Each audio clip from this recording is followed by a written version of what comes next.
জয় হে ভারত ভাগ্য বিধাতা। এ লাইনটি সহ ভারতের জাতীয় সঙ্গীতের সবকটি লাইন তিনি ভারতের স্বাধীনতার বিরুদ্ধে লিখেছিলেন। কারণ জনগণমন এই গানটি লেখার উদ্দেশ্য ছিল 1910 সালের 6ই মে ভারত সম্রাট পঞ্চম জর্জকে অভিনন্দন জানানো।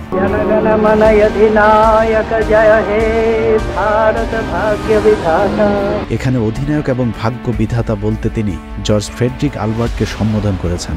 ভারতের পুরো জাতীয় সঙ্গীতটি মন দিয়ে শুনলে বোঝা যাবে এটা কোনো দেশের জাতীয় সঙ্গীত হতে পারে না, এটি একজন ব্যক্তিকে বন্দনা করে লেখা হয়েছিল।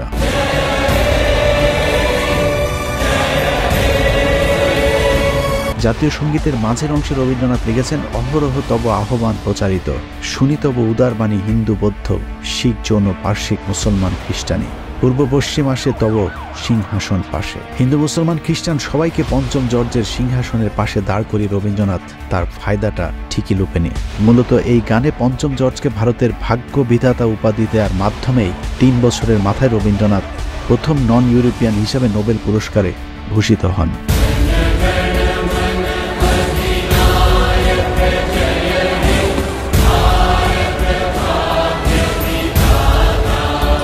একই অবস্থা বাংলাদেশের জাতীয় সঙ্গীতের বেলায়ও। হিন্দুদের দেবীকে নিয়ে লেখা বন্দনায় অন্যজনের সুর চুরি করে বসানো গানকে আমরা আবালের মতো জাতীয় সঙ্গীত হিসেবে গেয়ে যাচ্ছি। আমার সোনার বাংলা, আমি তোমায় ভালোবাসি।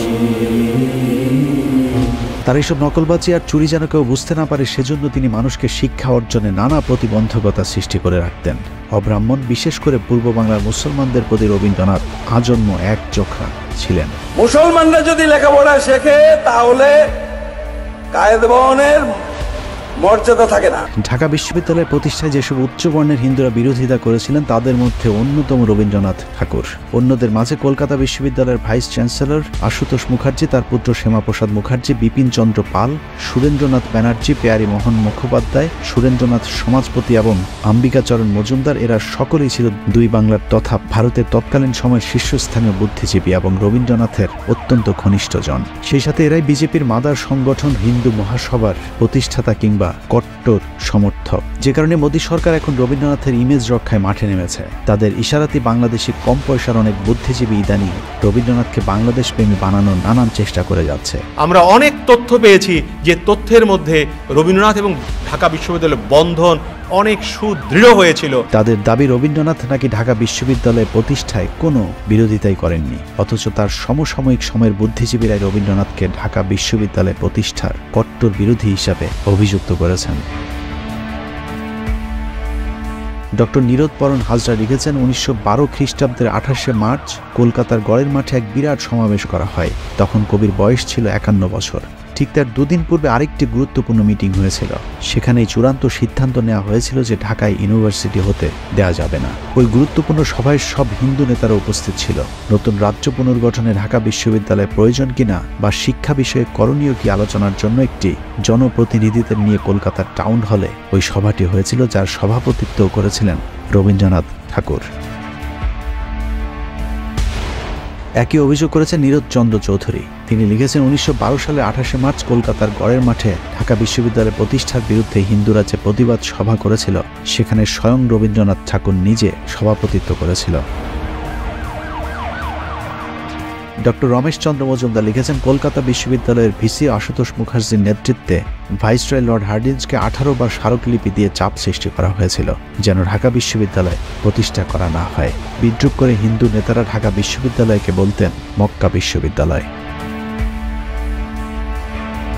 ভারতের আরেক ইতিহাসবিদ শ্রী সুকীর্তি রঞ্জন বিশ্বাস রবীন্দ্রনাথকে ঢাকা বিশ্ববিদ্যালয়ের ঘোর বিরোধী হিসেবে উল্লেখ করেছেন। গড়ের মাঠে সেই মিটিং এর থেকে অনেক বড় ডায়াস হলো, তার সভাপতি হলেন বিশ্বকবি রবীন্দ্রনাথ ঠাকুর।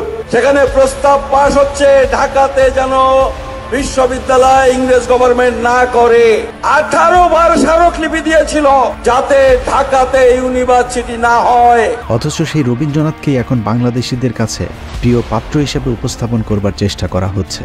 তার লেখা গল্প প্রবন্ধ আমাদের সেই বিশ্ববিদ্যালয়ে পড়ানো হচ্ছে যিনি আজীবন সেই বিশ্ববিদ্যালয়টি প্রতিষ্ঠার বিরোধিতা করে গিয়েছিলেন। ক্ষণিকের গান গারে আজি প্রাণ, ক্ষণিক দিনের আলোকে। অন্যদিকে 1921 সালে ঢাকা বিশ্ববিদ্যালয় প্রতিষ্ঠিত হয়, অথচ তারও 6 বছর আগে 1915 সালে মৃত্যুর আগেই যিনি ঢাকা বিশ্ববিদ্যালয়ের জন্য কয়েকশো বিঘা জমি দান করে গিয়েছিলেন সেই নবাব স্যার সলিমুল্লাহকে আমরা ভুলেই যেতে বসেছি।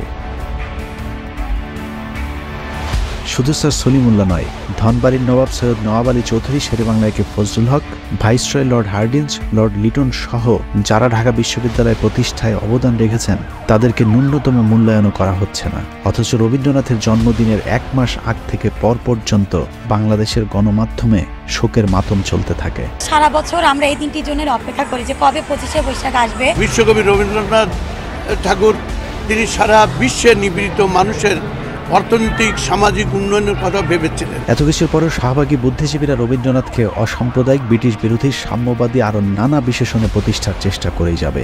ভারতীয় এসব দালালদের জন্য তাদের কবিগুরুর লেখা 2টি লাইন পড়ে আজকের অনুষ্ঠান শেষ করব। পূর্ব বাংলার 7 কোটি বাঙালিকে উদ্দেশ্য করে রবীন্দ্রনাথ লিখেছিলেন, 7 কোটি সন্তানের হে মুগ্ধ জননী, রেখেছ বাঙালি করে মানুষ করণী। আল্লাহ হাফেজ।